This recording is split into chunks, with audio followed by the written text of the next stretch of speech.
Open plot market ఇప్పుడు మంచి భూమిలో ఉందండి. ఎందుకంటే మిడిల్ క్లాస్ సెగ్మెంట్కి ఇప్పుడు ఈ high rise apartments, sky scrapers అఫోర్డబిలిటీలో లేదు.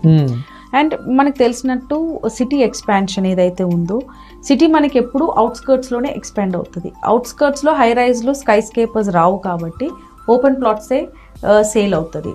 సో ఓపెన్ ప్లాట్స్ ఇప్పుడు ఈ మధ్య కాలంలో, అంటే ఇప్పుడు లాస్ట్ 2 years నుంచి కొంచెం మార్కెట్ స్టాగ్నెంట్ ఉంది.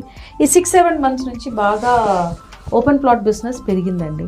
ఎందుకంటే ఇంతవరకు జనాలు ఏం చేశారంటే వెయిట్ అండ్ వాచ్, ప్రైసులు తగ్గుతుందేమో, ధరలు తగ్గుతుందేమోనని వెయిట్ అండ్ వాచ్లో ఉండే. కానీ లిక్విడ్ అమౌంట్ ఏదైతే మన చేతిలో ఉంటుందో ఎక్కువ రోజులు మనం దాన్ని హోల్డ్ చేసి పెట్టలేము. ఎక్కడో ఒక చోట అయితే మనం ఇన్వెస్ట్ చేయాల్సిందే.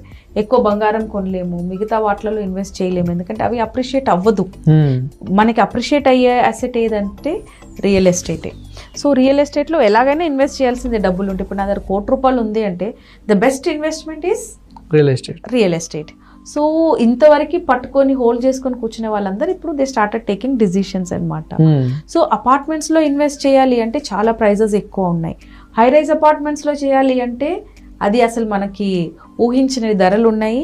ఇంకోటి ఇవన్నీ ఎప్పుడు కంప్లీట్ అవుతుందో అనేది ఇంకొక టెన్షన్ కూడా. సో ఇప్పుడు market is into open plots. Open ప్లాట్స్లో మనకి అఫోర్డబిలిటీ ఎక్కడైతే ఉంటుందో అక్కడ మీరు ఒకవేళ ఓపెన్ ప్లాట్స్ కొనగలిగితే మాత్రం ఫ్యూచర్ అప్రిసియేషన్ బాగానే